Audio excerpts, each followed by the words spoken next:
Yeah. You guys remember Ethan Sims from Edwin Sims' birthday party with the other kid, his cousin?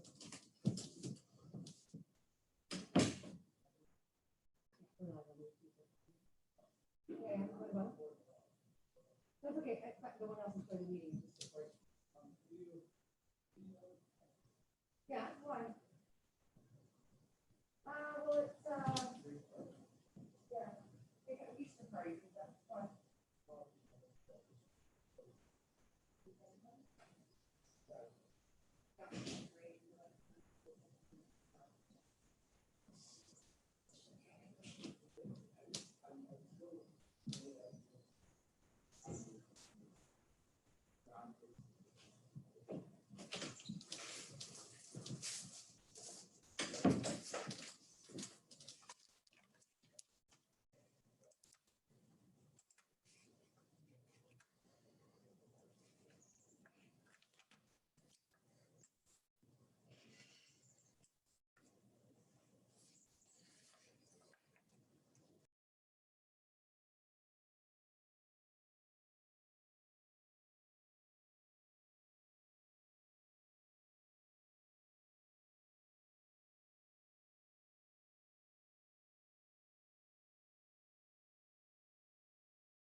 Hi, Steph.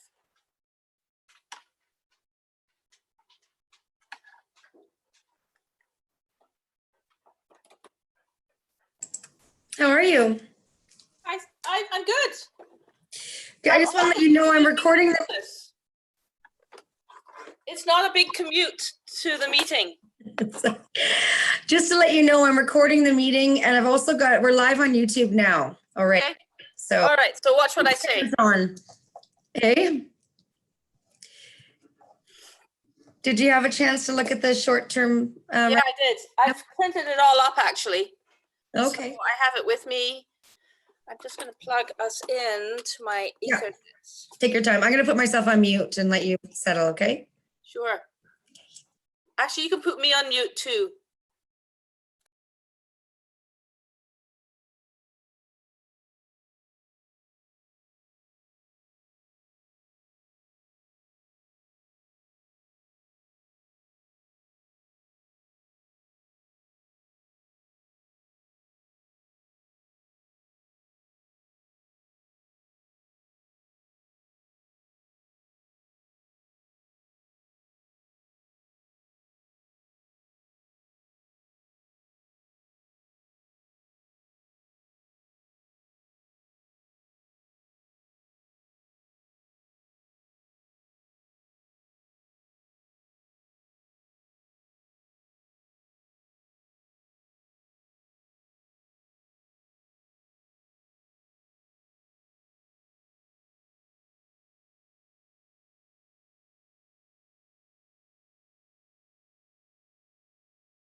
Only us so far? You're muted. Got Robin and Fritz coming in. Hi. Hi. Guys. So we're live recording on YouTube now, just so Okay. no, even any opportunity to get your swear words out. We're Oh my, right you can see away. my messy office behind me. Oh Hi, dear. Robin. Oh, yeah. Hi, Look, Fritz. How are you? fully organized. Here, I look know, at me, right? right? Huh? Oh, nice and bare, you know? We need our windows framed. I tell you what our secret is. We have 12 people in the office, and 9 of them are working from home. So That helps. Huge Really office now. helps. Yeah. Yeah. Good to see you. Nice to see you too. Yeah. I was just finishing going over the agenda here. Hi, guys. So we've got, oh, hey, there's Emma. Oh, Daniel, you made it. Great. Danielle, how's the delivery going? Yeah, due last Monday, so Oh, boy. Oh, so I see. Overdue. Happy house. Yeah. yeah. All right. Are we waiting on anybody else? Is Maureen joining us? I haven't heard that she's not. Okay. Oh, and I All just right. forwarded a reminder, so we Yes, have I saw quorum. that. Okay. Well, But- why don't we give it one more minute, and if she's not here, then we'll just jump in. And I think, Emma, you're up first, aren't you? Well, we guess we have to move through the motions here, don't we? We have to go. If everybody hasn't had a chance already, do you want to just have a quick look at the minutes from last time? Just quickly go over those. They aren't too long. And then we can move that along quickly. Yeah, we have to schedule a meeting. I know, I noticed that our action items, so we could do a Zoom meeting. Yeah, we should do that. I think it will work fine on Zoom. Okay. You want to schedule it now, or are you going to do that later, or what do you want to do? Well, yeah, why don't we do it now? We'll give another minute to see if Maureen can jump Maureen's in. here. Oh, she's here. Okay, let's do that afterwards, Fritz. We'll stay on the line and we'll do okay. it. So, okay, let's bring the meeting to, let's open the meeting. Sorry, it's been so long now since I chaired a meeting. I can't Call it to remember all order. of the, call to order. Thank you, staff.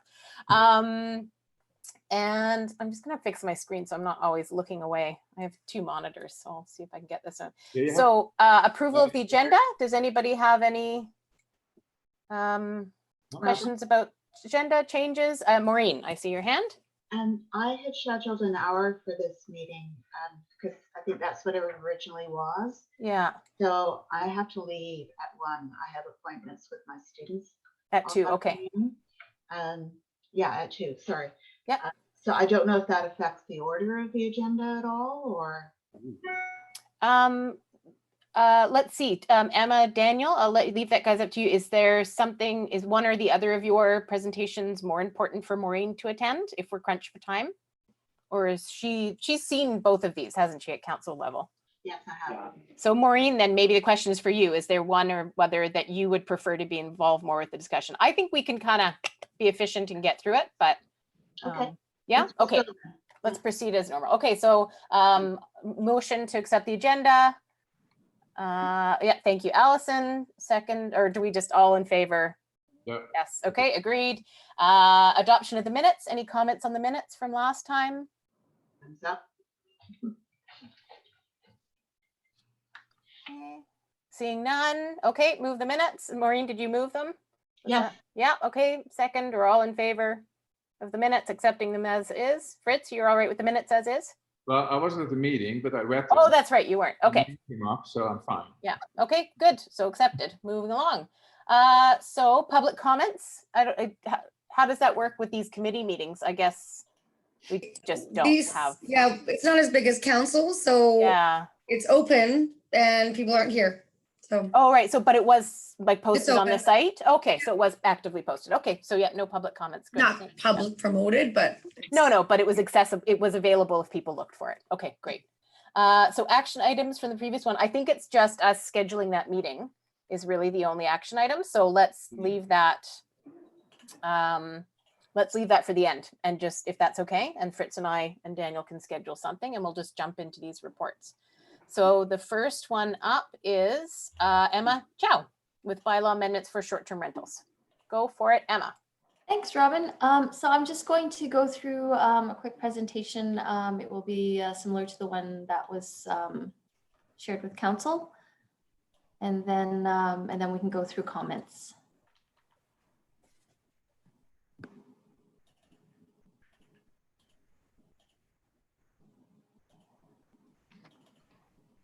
Okay, so these are bylaw amendments that are to implement the short-term rental policy that was adopted by council end of last year. The intent of the policy was to establish a regulatory approach for short-term rentals to facilitate fair short-term rental use and mitigate negative impacts on the community. And just a very quick refresher on short-term rentals, that is a rental of a dwelling unit for a period of less than 30 days. And such a use has never been allowed within Bowen Island Municipality, but such short-term rentals have been popping up across the island, especially over the past decade due to the growth of online platforms like Airbnb. So in 2018, council had directed staff to undertake some community engagement to help develop a policy to regulate such use on the island. And we are at the implementation stage where we are amending our bylaws for such regulation. The bylaws that we are bringing before the committee is the land use bylaw, business license bylaw, and the bylaw notice enforcement bylaw. And the objectives from the policy is really to permit short-term rental use of entire dwelling units. The community engagement did show that it is a very important part of the tourism economy on the island and provides for the livelihood of a lot of community members, very important income for a lot of households. However, it also highlighted a lot of concerns in terms of impacts on the neighborhoods as well as housing, long-term housing. So the regulations are to help minimize these impacts through ensuring accountability of the operators and helping to enable effective enforcement. And just putting those objectives on the screen there so we keep them in mind. The land use bylaw amendment will include a new use defined as a residential guest accommodation. And the key part of this definition is that it is an accessory use to a dwelling that is ordinarily occupied as a residence for a member of the community. And this is a rental for a period of less than 30 days. The amendment will also allow bed and breakfast to have limited kitchen facilities. And this is a definition that is already in the land use bylaw, and it allows for like a mini fridge and plug-in countertop appliances. Both bed and breakfast and residential guest accommodations will be allowed on properties with secondary suites and detached secondary suites, which the current bylaw does not allow. A section will be put into the land use bylaw with specific regulations for residential guest accommodations. This will cap the use at 120 days total in a calendar year and allow a maximum of 2 guests per bedroom and a minimum of 1 parking space per bedroom. To further help regulate residential guest accommodations, they will require a business license to operate, and the license must be displayed in all advertising. And in the application, the applicant must show proof of adequate insurance as well as disclose number of bedrooms, number of guests, and parking spaces. The amendment will also include a license fee of $300 based on industry research and estimated administrative and enforcement costs. The business licensing bylaw also includes terms of use for a residential guest accommodation. And one of the more important terms is the requirement to provide a designated individual. And this will act as the primary contact for residential guest accommodation. A designated individual must be available 24 hours a day during the operation of the residential guest accommodation, and they must respond within 2 hours to any nuisance complaints. And moving on to the bylaw notice enforcement bylaw, this will help us to be able to effectively enforce these regulations. And the key part is putting in a penalty for operating a residential guest accommodation without a license. The first contravention will essentially be a warning at $150, but any further contravention will impose the maximum penalty of $500 per day. So that is a quick summary of the bylaw amendments. And essentially what staff is seeking from the Housing Advisory Committee is that how do you feel about these amendments meeting the objectives of the short-term rental policy? And more importantly, do you feel that it is addressing the impacts of short-term rentals on housing in the community?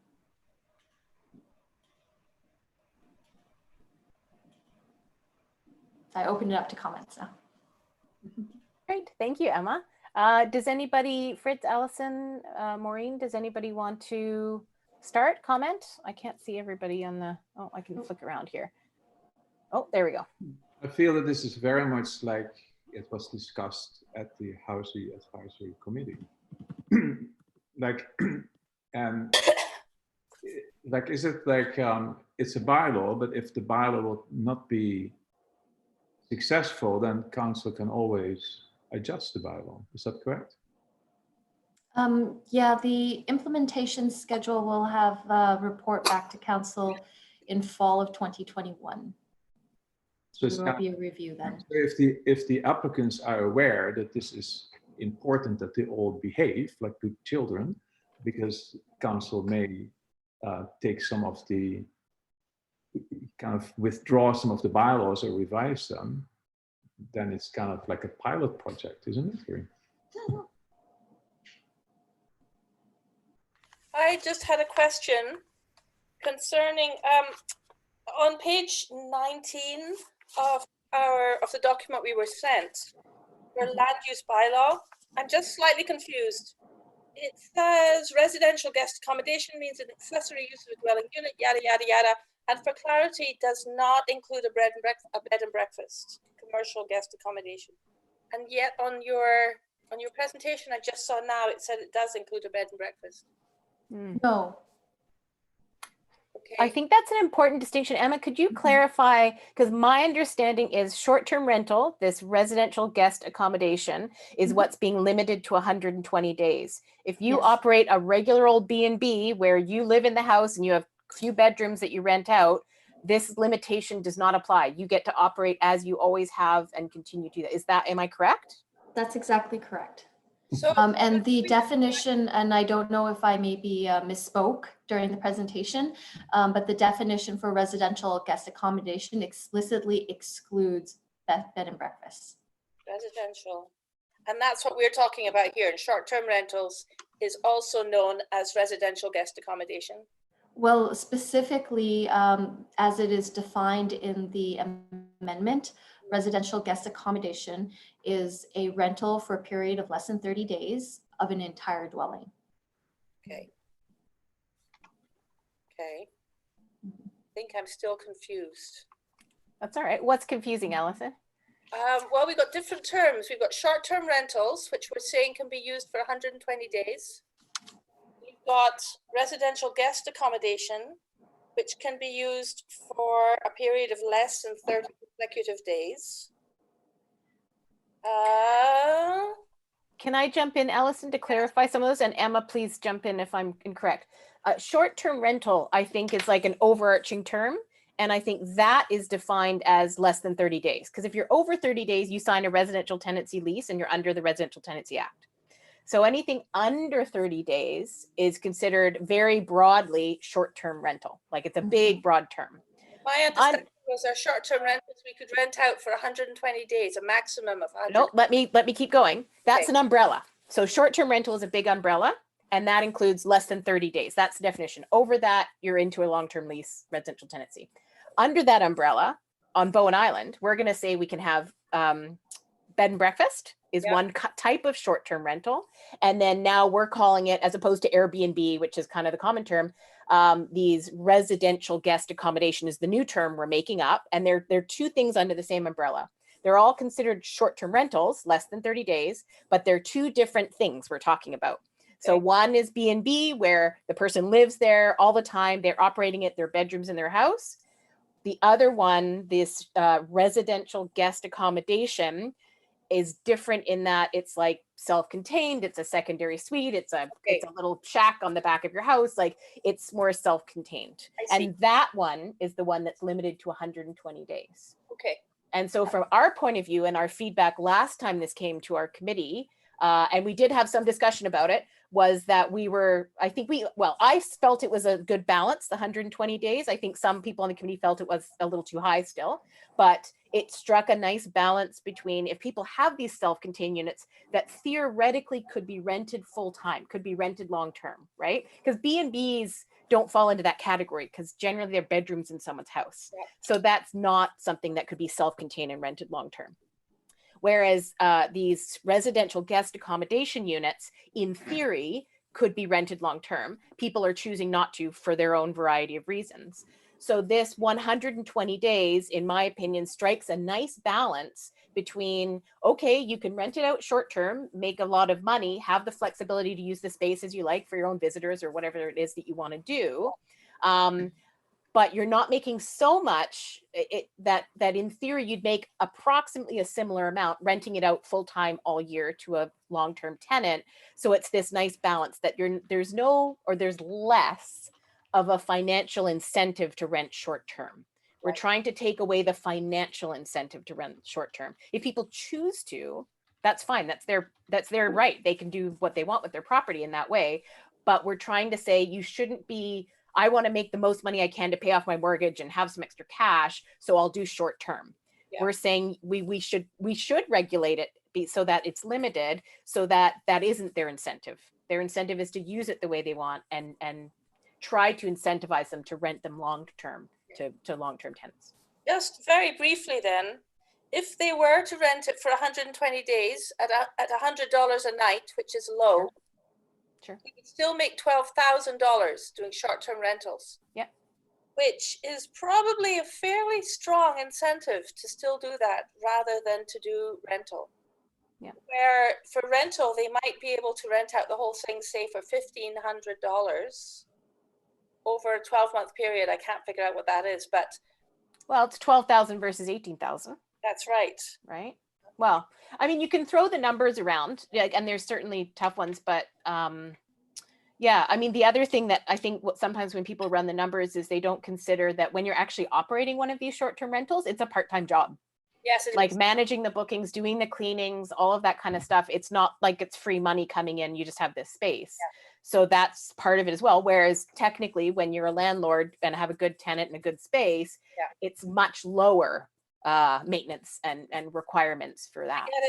I get it. Thank you. Yeah.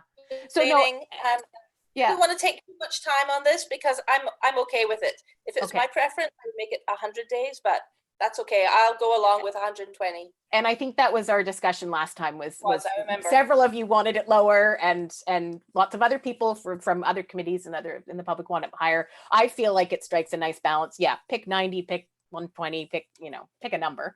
And I like how Fritz pointed out, I think it's great that there will be a period of feedback. So like, let's see how it goes next summer. Like fingers crossed, it kind of gets back to normal next summer and see how it goes. Is it working for people? Is it not working for people? Does it need to be adjusted up or down? I mean, I think that's a great way to do it. Kind of like Fritz said, it's sort of like a pilot project in that, let's see how it goes. Let's revisit and adjust as needed. What we also picked up in the last meeting is that we believe that some people will simply not rent out full-time part of their house. Yeah. And then they may not rent out anything. So then that was the idea that somehow a lot of people feel more comfortable with some form of short-term rental because it doesn't become this obligation to, be for years in a row a proper landlord. Yeah. Steph, we just wanted, was it feedback on the I think it was fall of 2021, there was going to be, like this was going to be revisited by council to sort of check in? Yeah, staff will be reporting back to council. Okay, does that answer your question, Steph? Yeah, okay. Yeah, so I feel like, so your questions were, if you can remind us, do we think that this reflects, our previous discussions and what we've thought was coming from this? And I think yes. And then do we feel that it kind of is meeting those needs in the community for housing needs? I think as far as this is concerned, we could argue back and forth about the number of days, but overall, I think it's meeting what we had hoped, which is, hopefully providing some incentive for people to rethink and open up those long-term options, like units for long-term rental. And then the other one I had just written down, I was also pleased that I'm happy that it's being allowed in suites and secondary suites and detached secondary suites. That was another thing we talked about previously, and including kitchens. I don't know exactly where it landed with kitchen definitions and all that, but that was something that we had discussed, is we felt that keeping secondary suites, detached secondary suites and all that intact with their kitchens was an important thing. Not to force people to remove them to meet the requirements for short-term rentals, so that they remain intact, so that if somebody, you know, overnight decides, you know what, we're sick of this short-term rental, let's get a tenant in there, they don't have to do anything, right? And same thing if they go back, where they're not ripping out a kitchen, like that would just be a waste of time. And so I'm pleased to see that, because it preserves that housing stock. You know, like, not that we want to encourage more short-term rentals, but it's encouraging the retention of that available stock, so that they're ready to go if and when people choose to use it as a long-term rental. So I'm pleased to see that included. Yeah, that was part of the amendment. And I just want to point out that bed and breakfasts are home occupations, meaning that there is no kitchen in the room for a bed and breakfast. There would be the kitchen in the owner, the resident's house. But we did amend the definition or the regulation for bed and breakfast to allow for limited kitchen facilities. And this was also based on a lot of feedback from current bed and breakfast operators, saying that if we do allow these residential guest accommodations with, you know, full dwelling units with kitchens, then it really impacts their competitiveness. So we felt that that was reasonable to allow for the limited kitchen facility, where the main kitchen is still in the house, but, you know, they can have a kettle or a microwave. I think that seems reasonable. I don't see that having any impact from our point of view. Okay, any further comments? Otherwise, we'll sort of move along. We've got another. Can you guys do a little vote? Oh, sure. What would you like a resolution, or Yeah, what I would just got be? I can put the screen. Okay. You're getting my kids or the resolution? We are getting the resolution, I think. Yeah. Okay, so the words are terrible. Can you maybe help me with the words? Okay. Committee provide the following comments. Well, what were your questions, Emma? Can you read your questions again? Because you basically said, that you had two. Does this meet the requirements, and then does it meet our housing needs, kind of thing? Yeah, essentially it was, do you feel that it meets the objectives of the policy? And I think the discussion sounded like it does. And then to be more specific, it was, is it addressing these potential impacts on our long-term housing? Okay, so yeah, I think we feel that the proposed bylaws meet the objectives of the policy. Yes. Is that correct language? And then, so yeah, the proposed bylaws. Amendments? If that's what it is, if that's the correct term, sure. Meet the policy objectives. Yep, sure, of the policy. And, oh, yeah, perfect, get the numbers in there. Nope, that's all right. And so they meet the objectives, and they, I don't know, do we want to say that they meet the, I don't want to say they meet the community, like the community's housing needs, but you know, because I don't know, like my thought is they find a nice balance between providing for long-term housing stock and allowing people flexibility for. I'll do it. Yeah, I'll reword it later. Yeah, I think we might have to do that. Providing diverse long-term housing stock. Between, I think maybe, yeah, retaining long-term housing stock, or providing / retaining, let's wordsmith it later, long-term housing stock, because that's part of it. And allowing owners, you know, flexibility in the type of rentals, their own, you know, that suit their lifestyle and their needs.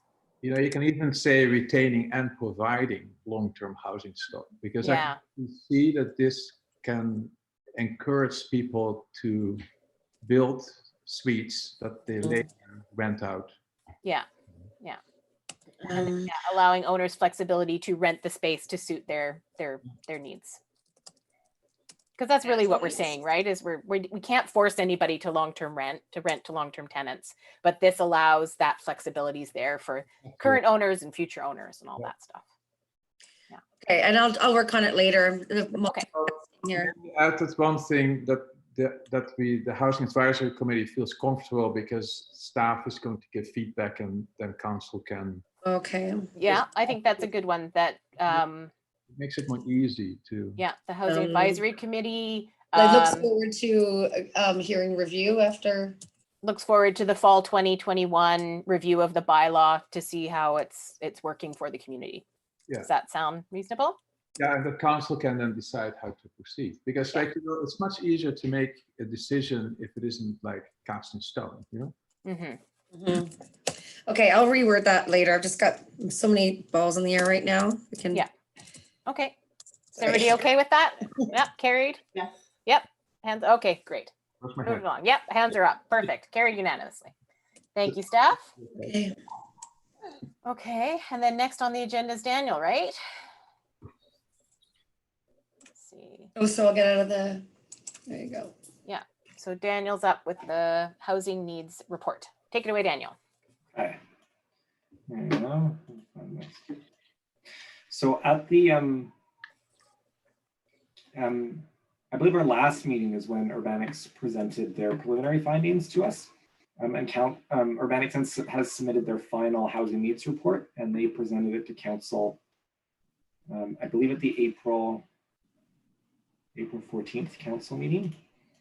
It's all kind of a blur, but so in my little covering report, what I've put together is just looking at the housing needs report had this housing action plan at the back of it. And it had a series of objectives and strategies that it identified as like, these were the priorities for the municipality in the next few years. And what I specifically wanted the Housing Advisory Committee to look at is to say, what do you think, what's the role of the Housing Advisory Committee in these objectives? Which are ones that we think would fit well into the 2020 work plan for the Housing Advisory Committee? Or 2021, like which are pieces that you would look at and go, okay, that's something that we want to help work on. That seems like that's the committee's role, versus ones where it's, well, no, that seems like more that's a like that's more a council role or a planning department role or people in the community role, but to try to break those down.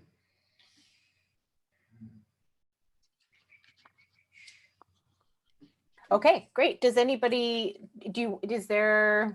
has everybody had a chance? I guess Allison, Fritz, have you had a chance to go through it, or do we want to go through the highlights? I have it here. Okay. I have had a look through it. It was really interesting reading. It's great. I guess when I think about the role of the Housing Advisory Committee, once we have this, already there is a sense of things moving forward. There are more rental units already, and I suspect low market housing and market housing coming up over the next few years. I think the role, my personal thought is that the role of this committee is kind of to keep that moving ahead, to make sure it doesn't fall by the wayside until a point comes where there doesn't feel like there is such a crisis in terms of housing. That's my 2 bits worth. Okay. Fritz, did you have any thoughts reviewing those? Yeah. Well, I do, but first of all, I read through the whole report and I thought it was actually really interesting. Like even the statistics, like once in a while you kind of wonder, but I found all these comparisons between Bowen and kind of Metro Vancouver and British Columbia as a whole.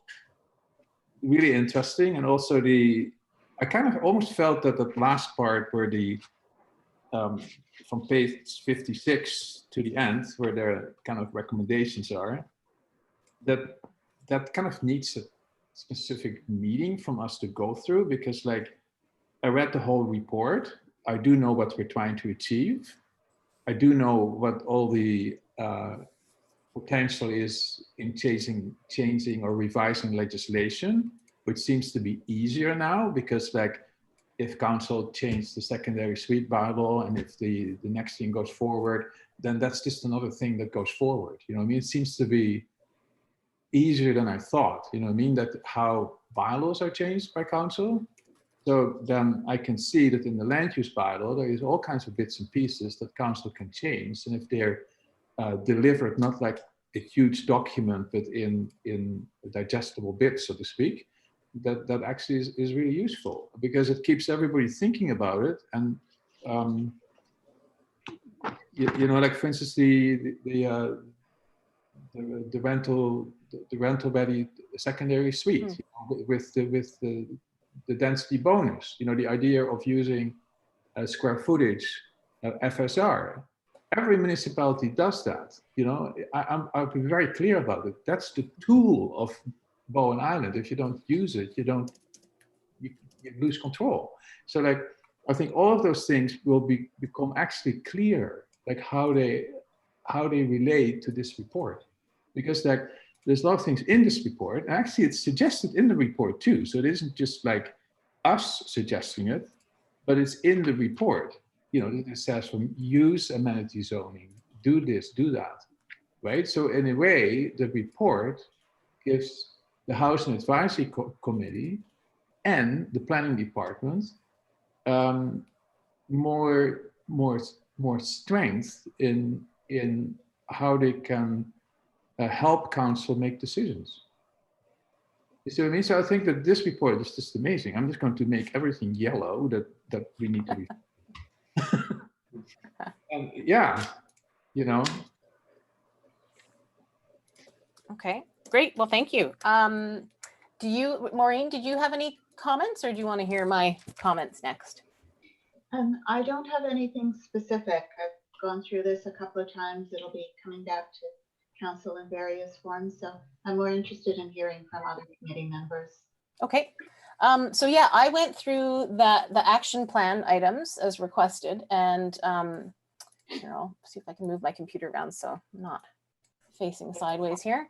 So I pulled out a few, and then I've just kind of been highlighting them as we've been talking as to what maybe we as a committee could be working on. So I agree with Fritz, and I know it's been a long-standing item, so we'll set a meeting to kind of do this land use bylaw review.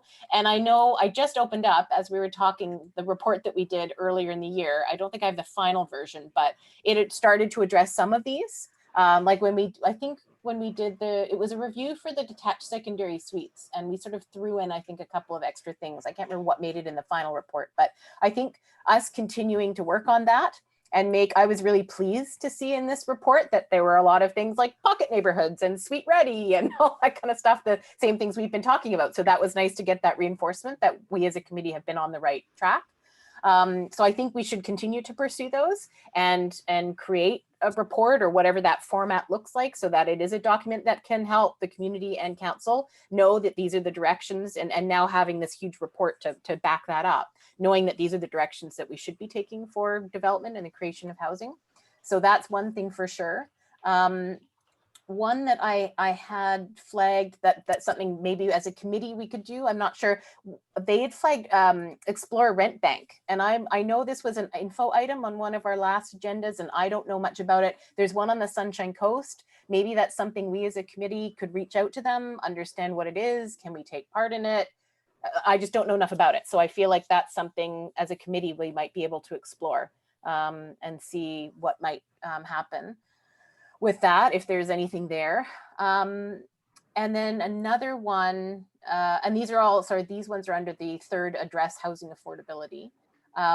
Setting targets. I've heard this from other municipalities that they've been proactive in actually setting targets for the creation of numbers of units, whether that's affordable units or whatever it is. I know somebody who works, I think in Squamish, and they've established, goals. So I think that could be something useful. The report actually stated some numbers, which was interesting, that by 2031, roughly 329 units for ownership, and for affordable units, I think, and 127 for rentals, if I'm reading the numbers correctly. So, kind of doing some assessment and maybe setting some suggestions for targets that council could perhaps choose to adopt or not, that might then kind of create a goal and actually something to work towards. I'm sure much like the other different parts of things that council are working on with their sustainability goals and transportation plans and stuff like that, it might be nice to put this in as like an affordable housing strategic plan or something like that. And the last one that they actually mentioned, I think they mentioned our committee or the housing committee in particular, was to continue with the housing committee and subcommittees and then making connections. I just made that note. I can't remember exactly what was in the, I'm just looking what was actually in there. Where was it? Focus areas, market rates. Anyways, they said something along the lines of, you know, making connections, bringing potential partners, that kind of thing, that as a committee, those are things that we could be doing. Where is it? Cooperation, sharing of information. Yeah, so it was number 9, is it 9.22? Strategy 1, facilitate more discussion between private nonprofits, developers, and landowners concerning new affordable housing development. And they highlight actions, continue to develop the housing committee and create subcommittees based on actionable items. Committees or subcommittees can act as liaisons between private nonprofits, developers, and landowners. I mean, we can maybe outline something like that. And I think we would have to get a mandate from council if that's a role that they would want us to play, but just highlighting that they've said that's something we could do, that's something we could look at taking on. And providing information to local nonprofits. I'm not sure if we can, anyways, there's a few suggestions in there, creating liaison opportunities for local nonprofits and potential partners. So, I mean, that's a bit of something that I do with my Birch hat as well. So if that kind of becomes a committee thing. And then more like from a committee point of view, also needing, like we need to probably, well, it's not a good time now, but still be actively recruiting new community members to join us and get some more diverse views and new views, and yeah, because we won't all be here forever. So get some new people on the committee. Yeah, that was kind of all of the notes that I made. All the rest, I did highlight some, but I think they're really more municipal council level, planning department level things. I mean, we might be able to take some of them into any report or anything that we might advise that, hey, we think you should do this, but that I don't think we have an active role in doing. Yeah, so hopefully does that help, Daniel? Yeah, I mean, I think that's sort of the same sense I had going through, is like some of these seem like, you know, they could be housing committee ones and other ones were more council level or yeah. But like Danielle, if you would, or if the planning department would give some thoughts to, if you take this report, right, and you set your goal first pretty high and you say, look, I want to incorporate as much, I want to get done as much as I can, then is there some kind of a sequence? Like for instance, if there's a report, it's a really thick report and it's really hard to move forward for it, but can it be broken down somehow in like what is the first actions that you would want council to take, you know, or consider, right?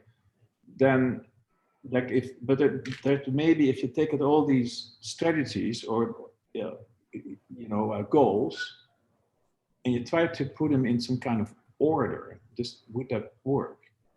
That's one thing that was, and then it maybe becomes more clear how time can be used the most effectively to move things forward.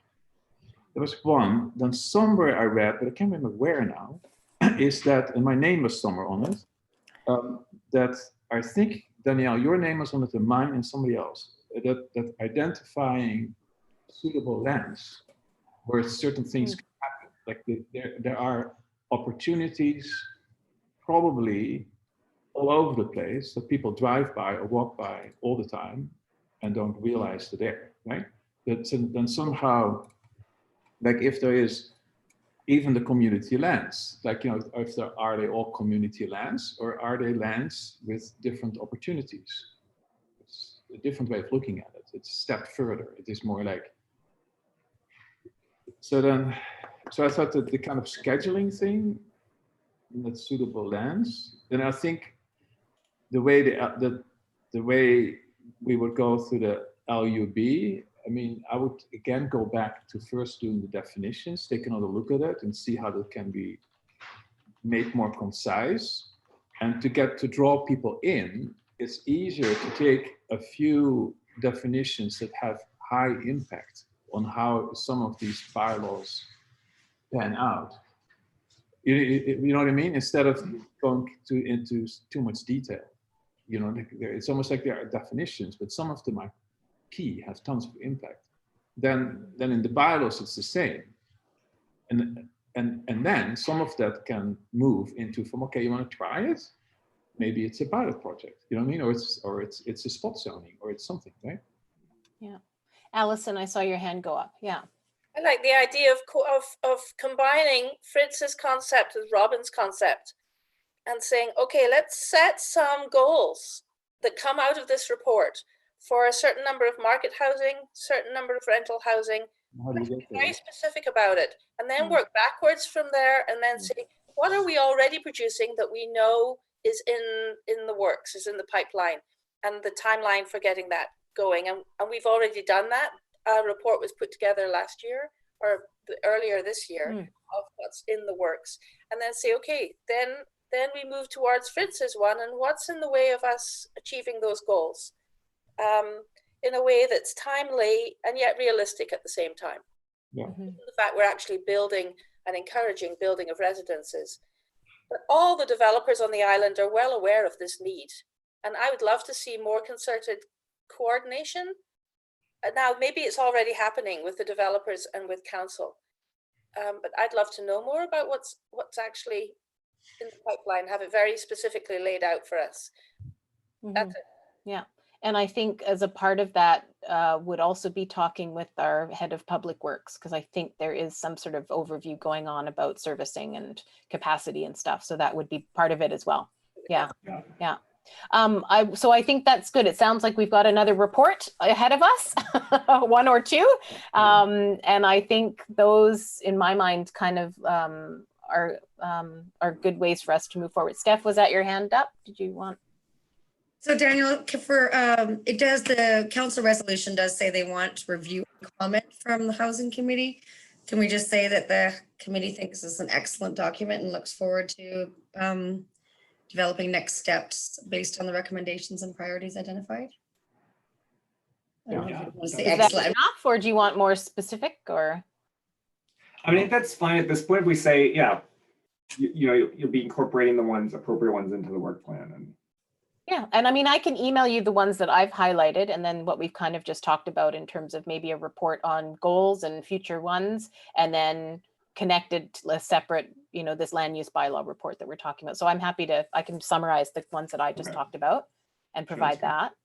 I just wanted to make sure to come back to one thing that Fritz said a little earlier about prioritizing all of these, not just the ones that related to the Housing Advisory Committee. Daniel, is that something you do, or is that something you see the Housing Advisory Committee playing a role in helping you prioritize these? Or yeah, how would that best be tackled? I think that's right. I think that's probably like my responsibility then to bring it back to council, but I probably would bring it to the Housing Advisory Committee first and say, okay, you know, especially if we have feedback from you guys in terms of you think these are ones that fit for the Housing Advisory Committee, then I would look at the rest and say, okay, what would I recommend for council to make a higher priority versus not?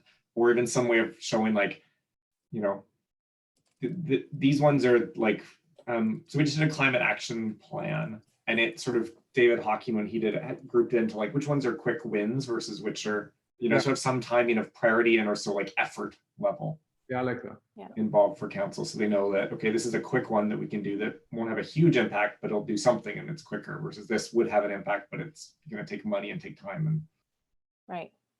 Yeah, so like, I guess that for the planning department, if you can use the Housing Advisory Committee as much as possible as a tool, right? As a, that we work with you, you know, that's, yeah. Yeah. Okay, good. So that sounds like good for our next meeting, whenever that might be. That's something that you might come back with, and we can help shuffle through the priorities. So yeah, and so Steph, if you want, I can email you kind of my succinct little list of what I think are the items, you know, and we can just include them to say, these are the ones we discussed being you know, tackled by the Housing Advisory Committee. Did you have something, Steph, you wanted to add? What do you want to vote on that, or just so we have a? Do we need to vote? Well, like, what do you need from us? Well, Do it you says need- the council wants review and comment. So the comment would be that you approve of the document and Mhm. will be taking. And that we have identified XYZ, which I'll email you, Yeah. as items that the Housing Advisory Committee can put on their strategic plan for 20, let's say 2020/2021, maybe, because at this stage, Yeah. we'll see how this year Okay. pans out. Yeah, Okay. So can we get a vote on that? yeah, I'm Clear as motion, mud. all in favor, yeah. Everybody okay with it? Yep, all unanimous, yep. Thank you. Okay, look at that. Did we finish fast or what? Is there anything else? Let's see.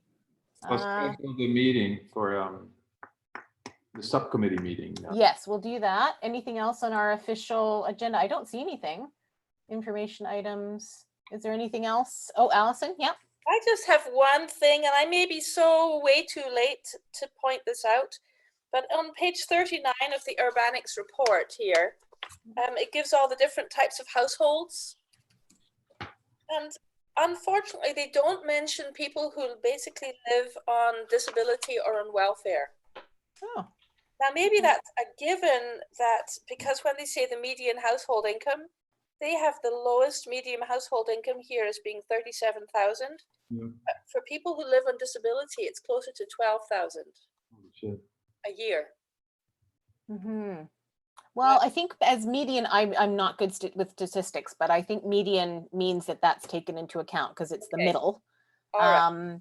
But I think, yeah, that might be, She does address people who are on disability or need Okay. support housing. So it's not a big deal. But I just thought if this was being has it already been published to Bowen Island at large? I mean, it went to council on a public agenda, so it's like been public. I think there were a couple things left that Sophie was going to tweak before we sort of print Love it. if you would just add that in there as well. I just think it makes it so obvious that that part of society is very, very squished. yeah, Okay. it's mentioned in one place acknowledging that sources of income are from government sources, social assistance, child tax benefit, including disability income. But you're right, it's not it's not necessarily the charts there, and yet yeah. that is a part of our population. Yeah, for sure. Yeah, okay. Well, I think we could just maybe give them that feedback or just ask them that question great. is how would that be best represented to show that because that we do have a number of people on the island that are very low income. Yeah. And maybe it's simply like an extra, I'm sure it shows in census data or something like that. I'm sure the data's there. I don't think it would be hard to find, but it might be, and maybe it is buried in here somewhere, but it would be nice to see what those numbers are for those people on quite, like, basically I would say under 20,000 a year, like very low I would income. really I'd like to see that included. Okay. Who would, All right. who would get in touch with them? I will. Daniel, you So can thank give, you, Daniel. Yeah. just ask that question. Sure. Okay, great. Okay, well, if there's nothing else, Fritz and Daniel, if you can maybe stay on the line and we'll Are you going to schedule? find a date for our subcommittee meeting, but I think, we'll call officially close the meeting? Is that, oh God, I've lost all the terms. Adjourn the meeting, adjourn the Does anyone meeting. know how to, oh, thank you. Done well. Allison, any last thought? Yeah, bye, thanks, Ray. So adjourn that's the it. meeting, all in Thank favor. you, everybody. Yeah, Bye. Thank you, thanks, Allison. everybody. Thank you, everybody. Thank you. Bye. I'm just trying to figure out how to make you the host now, Robin. I've seen that. Oh, but I've can we do never- that or? I think you click on, like, if you click on my name, you can make me the host, I think. Well, we can be quick and it should only take a couple minutes, Steph, as long as you don't mind. And listening then, to us, Steph, but- if we've adjourned, you can stop recording it as well. We're recording in two places. It's my Virgin run on YouTube. Okay.